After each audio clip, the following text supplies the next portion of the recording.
ولا تقولوا لمن يقتل في سبيل الله أموات بل أحياء ولكن لا تشعرون إن الله وملائكته يصلون على النبي يا أيها الذين آمنوا صلوا عليه وسلموا تسليما اللهم صل على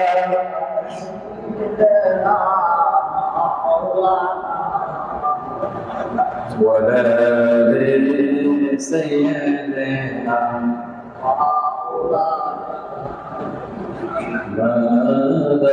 اللهم صل على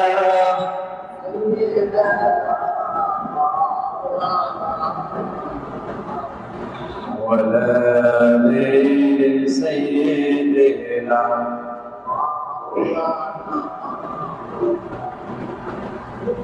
তো মানুষ আল্লাহ সুবহানাহু ওয়া তাআলার কাছে একজন গোলাম হিসেবে তার পরিচয় হচ্ছে সে একজন আল্লাহর গোলাম। সকলে বলে সুবহানাল্লাহ। এই জন্য একজন পার্লামেন্টের মেম্বার, একজন এমপি, একজন সদস্য, একজন প্রেসিডেন্ট, প্রধানমন্ত্রী আল্লাহ সুবহানাহু ওয়া তাআলার কাছে গিয়ে পরকালে দাঁড়িয়ে বলতে পারবে না যে আল্লাহ আমি তো প্রেসিডেন্ট ছিলাম, অনেক দায়িত্ব পালন করেছিলাম, অনেক মানুষকে খেদমত করেছি, আমাকে মাফ করে দেন। এটা বলার সুযোগ নাই। একজন ডাক্তার বলতে পারবে না, একজন ইঞ্জিনিয়ার বলতে পারবে না, একজন দায়ী এমনকি একজন আলেমও বলতে পারবে না যে আল্লাহ সারা জীবন আমি দাওয়াতি কাজ করেছি, এই দাওয়াতের কাছে রুসিলে আমাকে মাফ করে দাও। বান্দার একটাই পরিচয় থাকবে, সেটা হচ্ছে ঈমান। সকলে চিল্লায় বলি সেই পরিচয়টা কি? ঈমানের পরিচয়। ঈমান যদি কোনো মানুষের মধ্যে না থাকে তাহলে এই মানুষের কোনো মূল্য নাই। একটা ফল যেমন খুব সুন্দর একটা ফল, আমরা যাকে বলি মাকাল ফল, অনেকে দেখবেন গাছের মধ্যে ছোট ছোট পটলের মতো হয়ে থাকে, কাওয়ার জাঙ্গি বলে অনেক, বলে না? এই ফলটা দেখতে সুন্দর না? দেখতে খুবই সুন্দর, পাকলে লাল হয়ে যায়। এখন এই ফল মনে করে ফল যদি আপনি ভালো ফল মনে করে যদি খাওয়া শুরু করেন তাহলে আপনি কি মজা পাবেন না বিরক্ত বোধ করবেন? নিম গাছের গোটার মধ্যে দেখবেন সুন্দর সুন্দর আপনার আঙুরের দানার মতো ফল হয়। এই ফলটা যদি পাকা ফল হাতে নিয়ে আপনি খাওয়া শুরু করেন, সুন্দর ফল থেকে আপনার কাছে খুব ভালো লাগবে? ভালো লাগার কথা নয়। ঠিক এই বিশাল পৃথিবীতে যত মানুষ রয়েছে, রং বেরঙের মানুষ আল্লাহ প্রেরণ করেছেন। কারোর চেহারার সৌন্দর্য, কেউ ফর্সা, কেউ সাদা, কেউ কালো, কেউ মিডিয়াম, কেউ শ্যামবর্ণ, কেউ লাল, এই বিভিন্ন রং বেরঙের মানুষ আল্লাহ সৃষ্টি করেছেন। আল্লাহ সুবহানাহু ওয়া তাআলা বলছেন তোমাদের রং দেখে আমি যাচাই করবো না, আমি যাচাই করবো তোমাদের কলবের ঈমান দেখে। সুবহানাল্লাহ। তাহলে আমাদের ঈমানটাই হচ্ছে আসল পরিচয়। এখন আসি আমরা ঈমান কিভাবে অর্জন করা যায়। ঈমান অর্জন করার জন্য প্রথম যে বৈশিষ্ট্য, সেই বৈশিষ্ট্য হচ্ছে নিজের মনের মধ্যে, নিজের আত্মার মধ্যে, নিজের কলবের মধ্যে মুজাহিদের শহীদ হওয়ার একটা ইচ্ছা থাকতে হবে যে আমি সব জায়গায় সব ক্ষেত্রে সব জায়গায় আমি জিহাদ করে দুনিয়ার মুখে চলবো। এই জিহাদটা হতে পারে দুই ধরনের, একটা হচ্ছে বড় জিহাদ আর একটা হচ্ছে ছোট জিহাদ। বড় জিহাদের মধ্যে সবচেয়ে বড় জিহাদ হচ্ছে আল্লাহ রাসূল সাল্লাল্লাহু আলাইহি ওয়াসাল্লাম বলতেছেন জিহাদুল আকবরী। কোরআন শরীফের মধ্যেও আছে যে জিহাদুল আকবর এবং জিহাদুল হাওয়া, নিজের নফসের সাথে জিহাদ করাই হচ্ছে সবচেয়ে বড় জিহাদ। সুবহানাল্লাহ। কিভাবে আপনি জিহাদ করবেন? যেমন আপনি একজন ডাক্তারের চেয়ারে আপনি বসে আছেন। এই ডাক্তারের চেয়ারে যে বসে আছেন, আপনি যদি ইচ্ছা করেন যে আমি বাম হাতে টাকা ইনকাম করব, 2 নম্বরই করে ধান্দাবাজি করে আমি টাকা ইনকাম করবো, আপনার সুযোগ আছে কিনা বলেন? একজন ব্যাংকের ক্যাশিয়ার, সে যদি চিন্তা করে আমি বাম হাতে টাকা ইনকাম করব, তার হাতে অপরন্ত সুযোগ আছে। সে যদি এই বাম হাতে টাকা ইনকাম না করে তার যতটুকু ইনকাম বেতন, ওই টাকা দিয়ে যদি সে চলতে পারে, এটাই হচ্ছে তার নফসের সাথে জিহাদ। সুবহানাল্লাহ।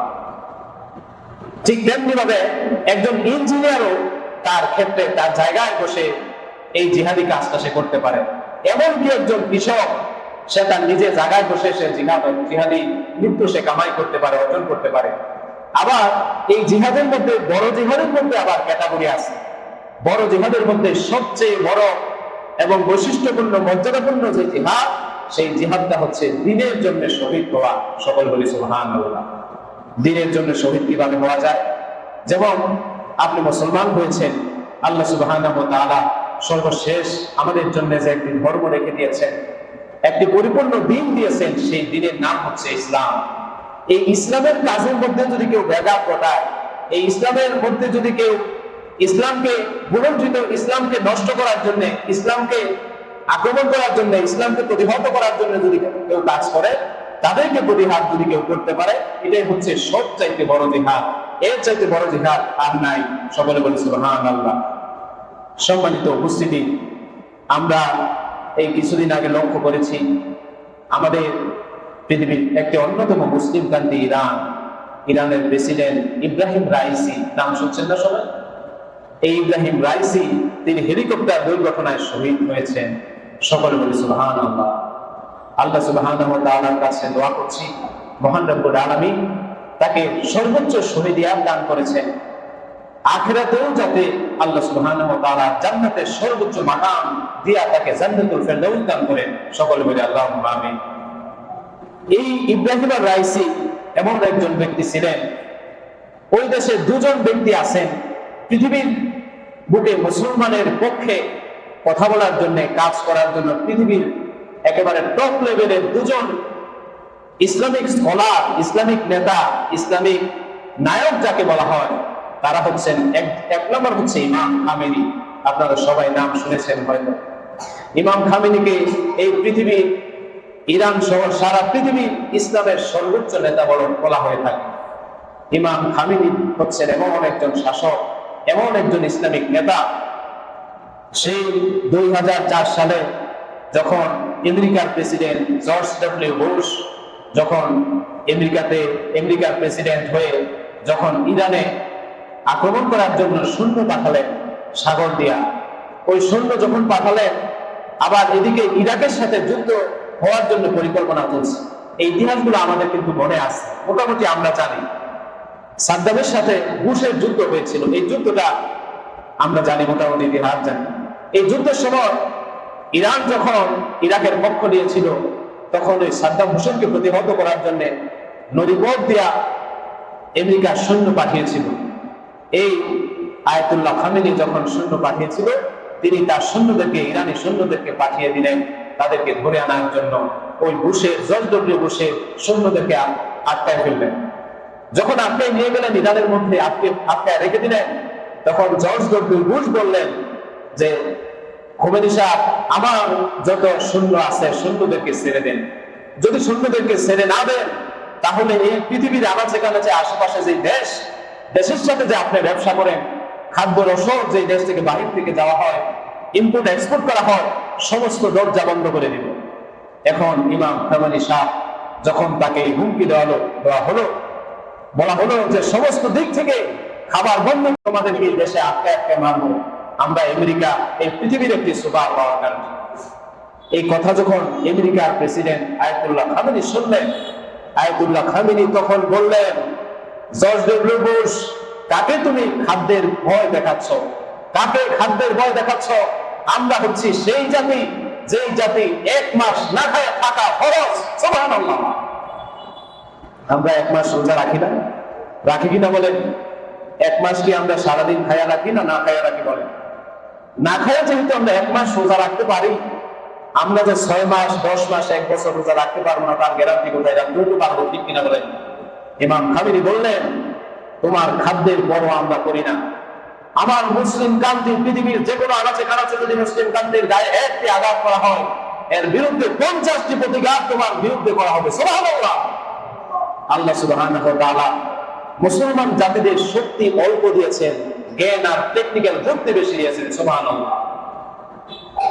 আল্লাহ সুবহানাহু ওয়া তাআলা, ইসলামের প্রথম যুদ্ধ ছিল বদর। 313 জন সাহাবী নিয়ে নবী করিম সাল্লাল্লাহু আলাইহি ওয়াসাল্লাম 1000 কাফেরদের বিরুদ্ধে যুদ্ধ করেছেন। ওই যুদ্ধের মধ্যে যেমন কৌশল অবলম্বন করেছেন, কৌশলের মাধ্যমে সামান্য শক্তি দিয়া রব্বুল আলামিনের উপর নির্ভর করে যেমনিভাবে ইসলামকে বিজয় করেছেন, বর্তমান নেতারাও আল্লাহ রাব্বুল আলামিনের উপর নির্ভর করে তেমনি ভাবে তারা জিহাদের শহীদি তামান্না নিয়ে এগিয়ে যাচ্ছেন। সুবহানাল্লাহ। তেমনি ভাবে শহীদি তামান্না নিয়ে তারাও এগিয়ে যাচ্ছেন। এর মধ্যে সর্বোচ্চ শহীদি একজন নেতা ছিলেন ইব্রাহিম রাইসি। ইব্রাহিম রাইসি দেখেন, আমাদের প্রেসিডেন্টকে, আমাদের বর্তমান যারা বাংলাদেশের দায়িত্বে আছেন তাদেরকে যদি বলা হয় আপনি মসজিদের মিম্বারে বসে 5 মিনিট আরবি বলবেন, 5 মিনিট হাদিস কোরআন দিয়ে কথা বলবেন, একটারও বলার ক্ষমতা আছে? বলেন আছে? পার্লামেন্টে বসে অনেক কথা বলতে পারো, বঙ্গভবনে বসে অনেক গরম গরম কথা বলতে পারো, যদি এই মসজিদের চেয়ারে বসে যদি 10 মিনিট বলা হয় কোরআন হাদিস থেকে বক্তব্য দেও, একজনের মনে হয় কাপাকাপি ছাড়া আর কিছু হবে না, ঠিক কিনা বলেন? একজন নেতাও কথা বলতে পারবে না, তাদের চিল্লাচিল্লি পার্লামেন্ট পর্যন্ত হতে পারে, কিন্তু এই মসজিদের আসার ক্ষমতা নাই। এই জন্যই আমরা ইসলামের দিক দিয়ে পিছিয়ে গেছি। আজকে আমাদের ইসলামের অনেক দূরত্বে আমরা চলে গেছি। ইসলাম নামে মাত্র আছে, কাজে ইসলামের বাস্তবায়ন নাই, ঠিক কিনা বলেন? এই ইব্রাহিম রাইসি ফিলিস্তিনে যখন ইহুদিরা আক্রমণ করলেন, তিনি সর্বসময় তার ঘুম হারাম হয়ে গিয়েছে। ইমাম খামিনির সাথে দিন রাত তিনি বৈঠক করেন, কিভাবে আমার দেশের সৈন্য দিয়ে কিভাবে আক্রমণ করা যায়। শুধুমাত্র চতুর্দিক থেকে ওই ইহুদিদেরকে বলয় দিয়ে, নিরাপত্তার বলয় দিয়ে আটকে রেখেছে। তা না হলে এই ইহুদিদেরকে, ইসরায়েল রাষ্ট্রকে এই পৃথিবীর মুখ থেকে মুছিয়ে ফেলে দেওয়ার ক্ষমতা ইরানের ছিল। সুবহানাল্লাহ। এই শক্তিটা কে দিয়েছেন বলেন? কে দিয়েছেন? সম্মানিত ভাইরা, শুধুমাত্র এই কলবের মধ্যে শহীদি শক্তি, ইমানের শক্তি থাকার কারণে হয়েছে। সকল বলি সুবহানাল্লাহ। এই জন্য আল্লাহ সুবহানাহু ওয়া তাআলা আমাদেরকে অফার দিচ্ছে, আমার কোন বান্দা আছো, আমার সাথে সামান্য একটা ব্যবসায় রাজি হবা। সম্মানিত ভাইরা, দুনিয়ার কাপড়ের ব্যবসায় কল্যাণ নাই, ব্যাগ পাতিরের ব্যবসায় কল্যাণ নাই, স্বর্ণের ব্যবসায় কল্যাণ নাই। একটা ব্যবসার মধ্যে কল্যাণ আছে, একটা ব্যবসার মধ্যে কল্যাণ আছে। কি ব্যবসা? আল্লাহ সুবহানাহু ওয়া তাআলা দুনিয়ার সমস্ত বান্দাদেরকে প্রেরণ করে দিয়া আল্লাহ রাব্বুল আলামিন দুনিয়ার বুকে ব্যবসাকে, সমস্ত ব্যবসাকে হালাল করে দিয়েছেন। এর মধ্যে হালাল ব্যবসার মধ্যে সর্বোত্তম একটি ব্যবসা আছে যেটার সাথে আল্লাহর সাথে করা যায়। সুবহানাল্লাহ। আল্লাহ রাব্বুল আলামিন কোরআন শরীফের মধ্যে বলেন, ইয়া আইয়ুহাল্লাযীনা আমানু হাল আদুল্লুকুম আলা তিজারাতিন তুনজিকুম মিন আযাবিন আযীম। আল্লাহ সুবহানাহু ওয়া তাআলা বলেন, এমন কোন বান্দা আছো আমি রব্বুল আলামিনের সাথে তোমরা ব্যবসা করবে। এই ব্যবসার মূল পুঁজি হচ্ছে দুনিয়ার এবং আখিরাতের সাথে সংশ্লিষ্ট। এই দুনিয়ার যত সম্পদ আছে সমস্ত সম্পদগুলি রব্বুল আলামিনের পথে ব্যয় করবা। আর এই ব্যয়ের মাধ্যমে আল্লাহ সুবহানাহু ওয়া তাআলা পরকালে তোমাকে জান্নাত নামক সর্বোচ্চ মাকাম দান করে দিবেন। সুবহানাল্লাহ। এই দুনিয়াতে আপনি যে ব্যবসা করেন, এই ব্যবসার লাভ লস হয়, একটা সর্বশেষ সীমা হয়। সর্বোচ্চ 1 লাখ, 2 লাখ, 5 লাখ, 10 লাখ টাকা ইনকাম করা যায়। আর আল্লাহর সাথে ব্যবসা করলে যে লাভ, এই লাভটা হচ্ছে অনন্তকাল, অফুরন্ত, পার্মানেন্ট, স্থায়ী, নির্দিষ্ট একটি জায়গা, সেটার নাম হচ্ছে জান্নাত। সুবহানাল্লাহ। এই ব্যবসার সর্বশেষ যে বিনিময় হবে, এই বিনিময়টা হবে জান্নাত। যেই জান্নাত পাওয়ার জন্য এই পৃথিবীর বড় বড় নেতারা, ইসলামিক নেতারা, স্কলাররা, তারা আল্লাহর পথে নিজের জীবনটাকে বিলিয়ে দিয়ে যাচ্ছেন। আমাদের বাংলাদেশেও অনেক ভাই নিজের জীবনটাকে বিলিয়ে দিয়েছেন অকাতরে। হাসি দিয়ে দিয়ে ফাঁসির কাছে, ফাঁসির মঞ্চে তারা হাজির হয়েছে। সকলে সুবহানাল্লাহ করি। আল্লাহ সুবহানাহু ওয়া তাআলা এই ইব্রাহিম রাইসি যখন ইসরায়েল ফিলিস্তিনে যখন হামলা করা শুরু করলো, তিনি পরিকল্পনা করতেছেন কিভাবে অ্যাটাক করা যায়। তিনি চেষ্টা করলেন তার সৈন্যদেরকে, সব সৈন্য থেকে চারদিক থেকে ঘিরে ইসরায়েলকে নিঃশেষ করার জন্য। যখন দেখলেন একদিকে আমেরিকা, একদিকে ইউক্রেন, একদিকে জার্মান, একদিকে রাশিয়া, এই সমস্ত দেশগুলি, সমস্ত নাস্তিক, সমস্ত কমিউনিস্ট দেশগুলি তাদের দেশটাকে নিরাপত্তার বলয় দিয়ে আটকে রেখেছে, এই জন্য তাদেরকে ধ্বংস করতে পারলেন না। সর্বশেষ ফিলিস্তিনে যখন আক্রমণ করা হয়েছিল, নিজের জীবন বাজি রেখে তারপরে তাদের সাহায্য সমর্থন দিয়ে তিনি তাদেরকে প্রতিহত করলেন। সর্বশেষ আমরা দেখেছি ফিলিস্তিনিরা যখন ঘর বাড়ি হারিয়ে মাঠের মধ্যে দিনাতিপাত করতেছিল, মানবেতর জীবন যাপন করতেছিল, তাদের মধ্যে হাজার হাজার খাদ্য রসদ আকাশ থেকে বৃষ্টির মতো তিনি ছেড়ে দিয়েছেন। সুবহানাল্লাহ। এর নাম হচ্ছে বিশ্বের নন্দিত নেতা। সকলে বলি আলহামদুলিল্লাহ। এইরকম 100 নেতা যদি আজকে পৃথিবীতে থাকতো, আজকে মুসলমানরা অকাতরে নিজের জীবনটা বিলিয়ে দিয়ে তারা মারা যেত না। এই যে তিনি মারা গেলেন, হেলিকপ্টারে দুর্ঘটনায় হয়ে যে তিনি মারা গেলেন, তিনি শহীদ হয়েছেন নাকি স্বাভাবিক মৃত্যু বলেন তো দেখি? 100% শহীদ। তার কারণ শহীদী তামান্না নিয়েই তিনি দেশের ক্ষমতায় তিনি অধিষ্ঠিত হয়েছিলেন। সর্বসময় এই পৃথিবীর কোন মুসলমান কার্যতে কোন জায়গায় আক্রমণ হচ্ছে, এই জন্য তিনি বসে থাকতেন আর চিত্র দেখতেন বসে বসে কোন জায়গায় আক্রমণ হচ্ছে, ওইখানে সৈন্যদেরকে পাঠাতেন। সুবহানাল্লাহ। আমাদের বাংলাদেশেও অল টাইম সর্বসময় তারা খোঁজ খবর নিতেন যে বাংলাদেশের ইসলামের মধ্যে কোন ধরনের ব্যাঘাত হচ্ছে কিনা, সমস্যা হচ্ছে কিনা। মিশরের মধ্যে যখন ওই সিসিরাল ফাত্তা শিখণ্ডী শাসক যখন আক্রমণ করেছিল, ডক্টর মোহাম্মদ মুর্সি যখন ক্ষমতায় গিয়েছিল, তাদেরকে অনেক সাহায্য সহযোগিতা করেছিলেন এই ইব্রাহিম আর-রাইসি। আল্লাহ সুবহানাহু ওয়া তাআলা এই নেতাকে সর্বোচ্চ জান্নাতের মাকাম দান করুন। সকলে বলি আমিন। তিনি যে শহীদ হয়েছেন, আল্লাহ রাব্বুল আলামিনের রাস্তায় তিনি শহীদ হয়েছেন। এই যে শহীদ হয়েছেন, শহীদ হওয়া, শহীদের চিন্তা মনের মধ্যে ধারণ করা, পোষণ করা, এটা যে কতটা মর্যাদাবানের কাজ, কতটা মর্যাদাবান ব্যক্তির কাজ। আল্লাহ রাসূল সাল্লাল্লাহু আলাইহি ওয়াসাল্লাম সব সময় আল্লাহ সুবহানাহু ওয়া তাআলার কাছে দোয়া করতেন, রব্বুল আলামিন আমাকে তুমি শহীদ মৃত্যু দিও। সুবহানাল্লাহ। আল্লাহ রাসূল যদিও তিনি মাঠে শহীদ হন নাই, উহুদের ময়দানে তিনি দান্দান মোবারক শহীদ হয়েছেন। এই ইসলামের জান্ডাকে হাতে রাখার জন্য, সমুন্নত রাখার জন্য, ইসলামকে সমুন্নত করার জন্য তিনি নিজের দাঁত মোবারক শহীদ করেছেন ওই উহুদের ময়দানে। তাহলে এই ইব্রাহিম আর-রাইসি শহীদ হয়েছেন। এই পৃথিবীতে এরকম অনেক নেতা আছেন। আমাদের আরেকজন ভাই ছিলেন, পাকিস্তানের গায়ক ছিলেন, ইসলামিক গায়ক জোনায়েদ জামশেদ। আপনারা হয়তো ইন্টারনেটে দেখেছেন, ওই জোনায়েদ জামশেদও এই হেলিকপ্টার দুর্ঘটনায় ঠিক সেম ভাবে তিনি মারা গিয়েছেন। আল্লাহ রাব্বুল আলামিন তাদেরকে জান্নাত দান করুক। এই পৃথিবীর যত শহীদ হয়েছে সমস্ত শহীদী ভাইদেরকে আল্লাহ জান্নাত দান করুক। সকলে বলি আমিন। এই যে শহীদ হয়েছেন, শহীদদের মর্যাদা কি? শহীদদেরকে আল্লাহ রাব্বুল আলামিন তাদের কেমন মর্যাদা দান করবেন? কোরআন শরীফে তো আল্লাহ রাব্বুল আলামিন বলছেন যে শহীদরা যখন মারা যায় তাদেরকে তোমরা মৃত বলো না, তারা মরে গিয়েছে, নিঃশেষ হয়ে গিয়েছে, এটা তোমরা বলো না। সকলে বলি সুবহানাল্লাহ। আল্লাহ সুবহানাহু ওয়া তাআলা কোরআন শরীফের মধ্যে বলেন, ওয়ালা তাকুলু লিমান ইউকতালু ফি সাবিলিল্লাহি আমওয়াত বাল আহইয়াউ ওয়ালাকিন লা তাশউরুন।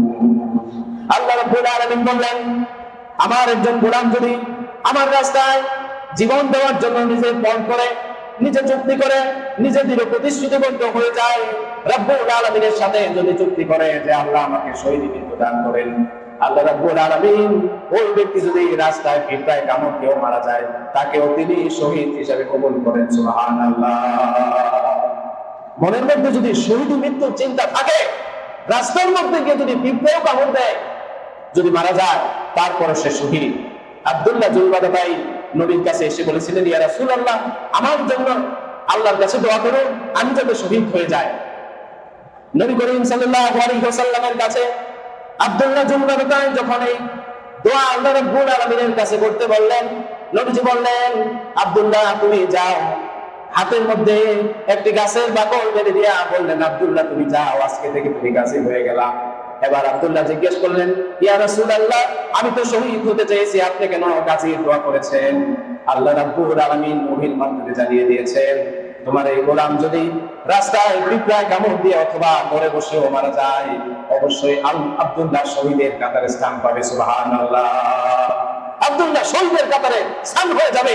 তার কারণ তার 100% তার মনের মধ্যে যে শহীদ চিন্তা ভাবনা, এটা আল্লাহ তা কবুল করে নিয়েছেন। সুবহানাল্লাহ। শহীদ কাকে বলে? শহীদের মর্যাদা কাকে বলে? আল্লাহ রাব্বুল আলামিনের 3 জন গোলাম, নবী করিম সাল্লাল্লাহু আলাইহি ওয়াসাল্লামের সাহাবী, তাবুকের যুদ্ধে শহীদ হয়েছে। একজন হচ্ছেন যায়েদ ইবনে হারেস, আরেকজন হচ্ছেন আব্দুল্লাহ ইবনে আবি ওয়াক্কাস, আরেকজন হচ্ছেন জাফর রাদিয়াল্লাহু তাআলা আনহু। এই তিনজন ব্যক্তি শহীদ হয়েছেন। হযরত জাফর রাদিয়াল্লাহু তাআলা আনহু যখন শহীদ হয়েছেন, আল্লাহ রাসূলের সাহাবী আবু উবাইদা পরের দিন স্বপ্নে তিনি ঘুমিয়ে দেখতেছেন আবু উবাইদার সাথে তার সাক্ষাৎ হয়ে গিয়েছে। এবার ওই ঘুমের মধ্যে সাক্ষাতে আবু উবাইদা হাদিসের মধ্যে বর্ণনা করতেছেন, আল্লাহ রাসূল সাল্লাল্লাহু আলাইহি ওয়াসাল্লামের হাদিসের মধ্যে এই কথাগুলো বর্ণনা করেছেন। আবু উবাইদা বলতেছেন, জাফর যখন শহীদ হয়ে গিয়েছে আল্লাহর রাস্তায়, পরের দিন আমি রাতে স্বপ্নে ঘুমিয়ে দেখি আবু উবাইদা জাফর রাদিয়াল্লাহু তাআলা আনহু জান্নাতের মধ্যে পাখি হয়ে বলতেছে সুবহানাল্লাহ। জাফর রাদিয়াল্লাহু তাআলা আনহু শহীদ হইলেন আগের দিন, শহীদ হওয়ার পর তিনি জান্নাতের মধ্যে পাখি হয়ে ঘুরছেন আর বিভিন্ন নাজ নেয়ামত খাচ্ছেন।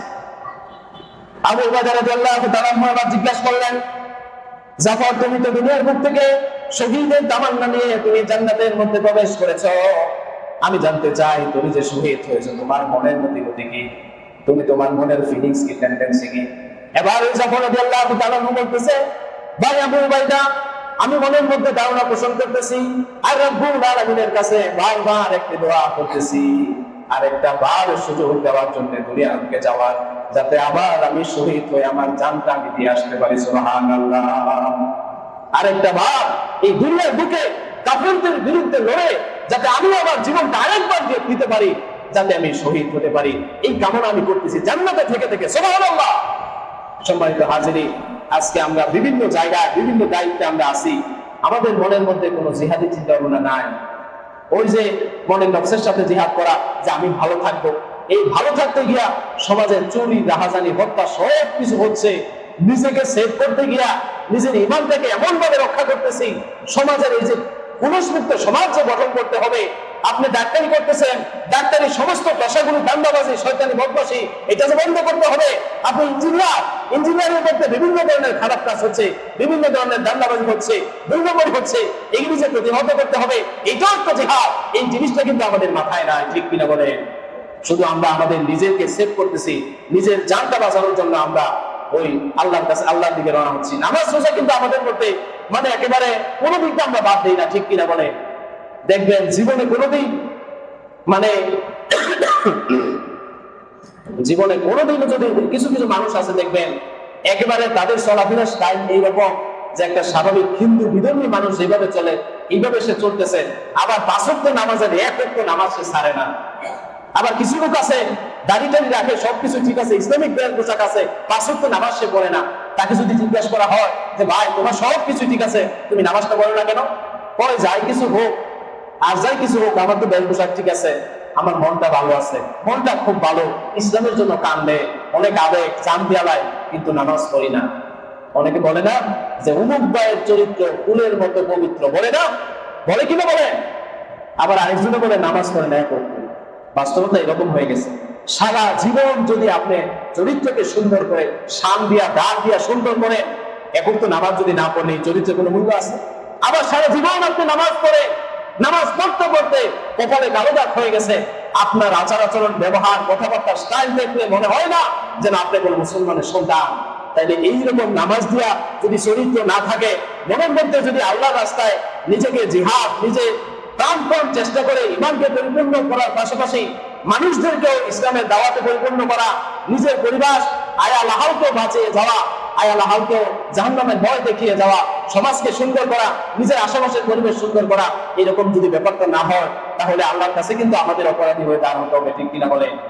আমি যদি শুধু আমার ইমান নিয়ে যাবো, আমি আমার আমল নিয়ে যাবো, সুন্দর করে যাবো, আমার আশেপাশের কোনো খোঁজখবর আমি নিব না, এটার জন্য আল্লাহর কাছে কিন্তু প্রশ্নের সম্মুখীন হতে হবে, আল্লাহর কাছে অবশ্যই জবাব দিতে হবে।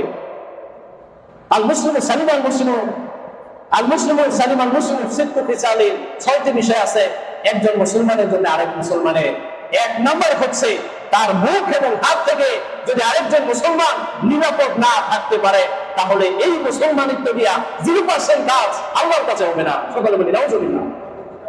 আপনি 5 ওয়াক্ত নামাজ পড়েন, দাড়ি জমি রাখেন, তাকে হজ করছেন, সব কিছু ঠিক আছে, আপনার পাশের ভাই এমন নির্যাতন তাকে করেন, এই সারা জীবনের নামাজ রোজা আর কাজ হবে না। আপনার মনের মধ্যে জিহাদি চিন্তা ভাবনা নাই, আল্লাহ রাস্তায় কোনোদিন শহীদ হওয়ার মনে মনে ধারণা পোষণ করেন না, তাহলে আল্লাহ রাব্বুল আলামিন আমলগুলো কবুল করবেন না।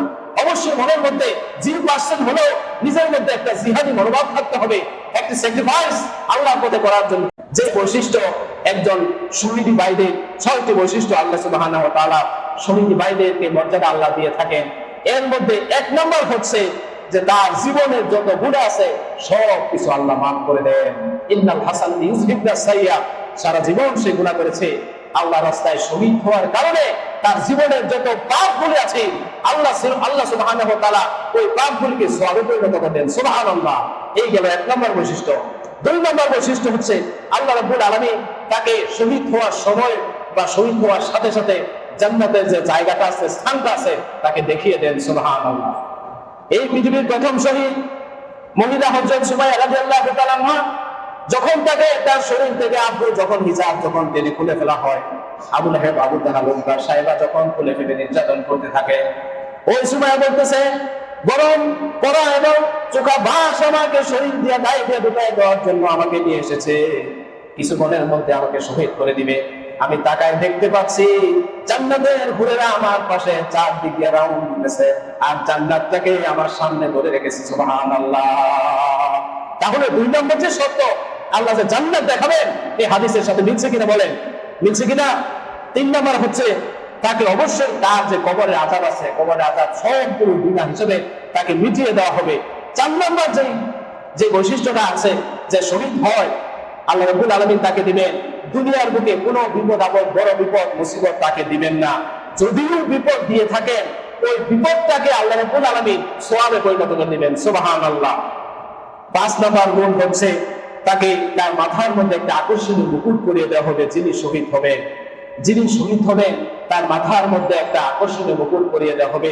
তার মাথার মধ্যে যে মুকুটটা পরিয়ে দেওয়া হবে, ওই মুকুটটা জান্নাতে যে হুর আছে, ওই হুরের মাথার মধ্যে যে মুকুট আছে, 70টা হুরের মাথার মধ্যে যে মুকুটের যে তাজ, 70 জন হুরের মাথার মধ্যে যে মুকুটগুলা থাকবে, ওই জান্নাতের একজন শহীদের মাথার মধ্যে ওই 70 জন হুরের মাথার মধ্যে মুকুট পরালে যে জলজল করতে থাকবে, একজন শহীদের মাথার মধ্যে এইরকম একটি মুকুট আল্লাহ পরিয়ে দিবেন। সুবহানাল্লাহ।